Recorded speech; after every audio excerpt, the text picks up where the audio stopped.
All right, Christine, I want to start with talking about Colby and how that assessment compares to all of the other, I don't know how many there are out there, because we were just talking about Wonderlic and there's DISC and all these other things. Like, what is Colby and how is it different?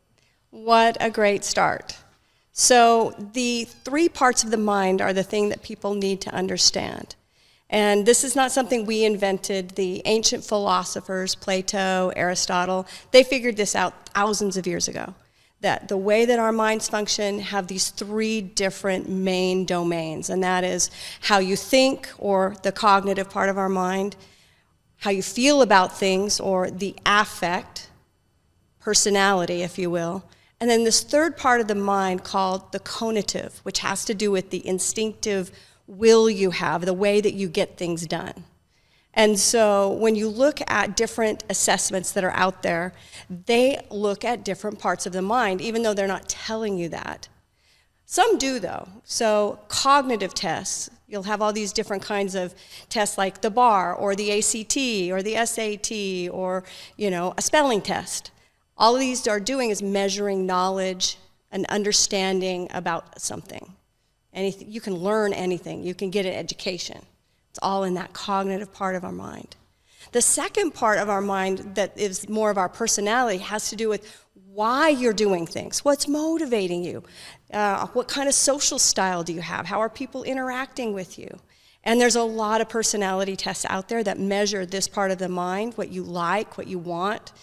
And some of them are DISC, Myers-Briggs, so those kinds. Wonderlic, which you mentioned earlier, is a cognitive test. But none of them look at the instinctive ways that you actually get things done. They talk about different strengths you have. Maybe you're an extrovert or an introvert, but they don't actually get to the bottom of how you're going to get things done and what your best way of approaching problem solving, making decisions, and taking action are. And that's what Colby is looking at, is what do you naturally do really well, and how do you approach it? I love that. It was a great description. Now, I want to give people a little bit of context out how I came to meet you, because I've talked about you on the show before, but for those people that have not actually heard those, I want to talk about that. So we contacted Colby and we were like, hey, we want someone to come and do a training. You were the person that did the training. You did an amazing job. And thank you. I sent a text to Becca like right afterwards. I think it's like we've got to try to get Christine on the show, because I thought it was really, really cool. It was great. Will you talk a little bit about what you did for us? Sure. Because I think it might be helpful for people that might be interested in doing the same thing. So will you talk about that? Absolutely. So at Colby, we actually have a whole system for how to work with people. Okay? And so if you're working with anybody, you have to work with people. We're not all solopreneurs, right? Somebody is working with us. And so we help with identifying each person's individual strengths and how they approach their work. We help with optimizing the way that they approach their work and how they work with others so that you can maximize collaboration. We help with alignment, where we align a person's strengths with their actual job and their tasks and the way they do their work. And we help with expanding or hiring anybody in your business. What we did for you was our first webinar series, which is called Identify. And we went through and we broke it down, what the 3 parts of the mind were, and all of the different instinctive ways that people approach problem solving.